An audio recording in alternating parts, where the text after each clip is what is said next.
तो कोटा में होली को लेकर उत्साह चरम पर है। सेलिब्रेशन के साथ होली की पूजा और झांकियां भी आकर्षण का केंद्र रही। यहां पर सिविल लाइन्स चौक में सजी द्वादश ज्योतिर्लिंग की होली की झांकी आकर्षण का केंद्र है। साथ ही यहां पर इको फ्रेंडली होली का संदेश देने के साथ होलिका दहन के लिए खास गौकास्ट पदार्थों का प्रयोग करके अलग संदेश देने का प्रयास किया। इस दौरान हमारे सहयोगी भंवर एसचारण ने लोगों से खास बातचीत की। घरों से लेकर बाजारों तक में होली की धूम है। मंदिरों में फागोत्सव हो रहे हैं, लेकिन होली का सबसे बड़ा आकर्षण होता है होली का दहन। तो देखिए कोटा में किस तरह से तैयारियां हो रही है। मैं आपको नयापुरा से तस्वीरें दिखा रहा हूं। यहां पर आप देखिए एक दंपति यहां पर पहुंचे हैं जिन्होंने विधिवत रूप से होलिका की पूजा की है।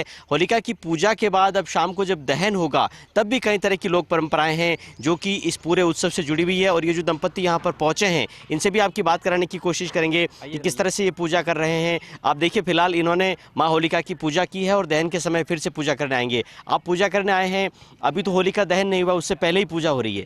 जी सर, हिंदू परंपरा के अनुसार हिंदू मतलब होलिका पूजा की जाती है। रात में भी पूजा होगी और अभी सुबह भी पूजा होगी।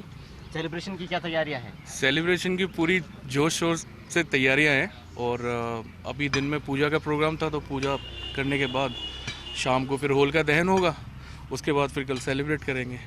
तो देखिए पूजा के साथ सेलिब्रेशन की तैयारियां हैं, लेकिन कोटा में होली का एक बड़ा आकर्षण होता है होली की झांकियां। आप देखिए मैं जहां मौजूद हूं यहां आप देखिए खास झांकियां 12 ज्योतिर्लिंग यहां पर बनाए गए हैं होली की झांकी के रूप में, होलिका के साथ ही साथ। और इसके अलावा नंदी जी आप देखिए, विशाल नंदी जी बीच में विराजमान है। तो यहाँ पर होलिका दहन से पहले ये झांकियाँ भी लोगों के आकर्षण का केंद्र बनी हुई है और करीब करीब ये सारा जो झांकियों को बनाने का काम है वो फिनिशिंग मोड में है। आपको शंकर भगवान की भी एक बेहद खूबसूरत झांकी यहाँ पर नजर आएगी। और सामने अगर मैं आपको बताने की कोशिश करूं तो केदारनाथ की झांकी है और बगल में वैष्णो देवी जी माता जी की गुफा भी है। श्याम मीणा पार्षद हैं जो कि लगातार सुबह से यहाँ पर मौजूद हैं, इन झांकियों को तैयार कर रहे हैं। श्याम जी, इस बार आपने अलग ढंग से इन झांकियों को अलग संदेश के साथ, अलग टच के साथ तैयार कराया है। अमूमन 20-22 साल से हम लोग यहाँ पे झांकी की तैयारियाँ करते आ रहे हैं और हमारे सभी जो संस्था के सदस्य हैं ये सभी लोग मिलकर इन झांकियों को तैयार कराते हैं। इस बार सभी की भावनाओं को ध्यान में रखते हुए हमारे जो सदस्य हैं इस संस्था के, उनका ये मानना था कि शंकर भगवान से ही संबंधित उन्हीं के चरणों में सारी झांकियाँ समर्पित की जाएँ। उनकी श्रद्धा को ध्यान में रखते हुए इस बार हमने द्वादश ज्योतिर्लिंग शंकर भगवान की बड़ी प्रतिमा जो उनका नृत्य करते हैं वो है, और केदारनाथ की झांकी जो डैमेज हुआ था और उसके बाद में जो वापस से रिकंस्ट्रक्ट हुआ है वो हमने झांकी बनाई है।